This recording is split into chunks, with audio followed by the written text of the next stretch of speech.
کہ کوفے کا منبر ہے اور مولا امیر بیٹھے ہیں کہ سوال کرنے والے نے سوال کیا کہ اے امیر المومنین یہ بتائیں کہ آپ کا نعرہ ہے کہ ہمارا پہلا بھی محمد ہے، ہمارا درمیان والا بھی محمد ہے، ہمارا آخری بھی محمد ہے، اور ہم سارے کلنا محمد ہے، آپ کلنا محمد ہے، یہ کیسے ہے؟ تو مولا امیر، کیونکہ معصوم کا کلام یہی ہوتا ہے کہ ان کے عقلوں کو دیکھ کے اسی کے مطابق جواب دیا جائے۔ ماشاءاللہ امام نے یہ نہیں کہا کہ تم کیوں پوچھ رہے ہو، میں کیوں بتاؤں۔ امام نے کہا جاؤ جلدی جا کے وہاں سے قرآن اٹھا کے لے کے آؤ۔ وہ بندہ گیا، قرآن لے کے آیا، تو امام نے کہا اس قرآن کو کھولو۔ امام نے کہا کچھ صورتیں دکھائیں، پھر مولا نے کہا اس کو سمیٹ لو، اس نے قرآن کو بند کر دیا۔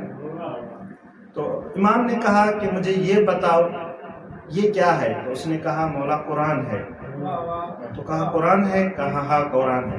تو مولا نے کہا کہ اگر یہ قرآن ہے تو اس میں کوئی مزمل کیوں ہے، کوئی مدثر کیوں ہے، کوئی یوسف کیوں ہے، کوئی ابراہیم کیوں ہے، کوئی بقرہ کیوں ہے، کون سی سورت، کوئی یاسین کیوں ہے، کوئی طٰہٰ کیوں ہے؟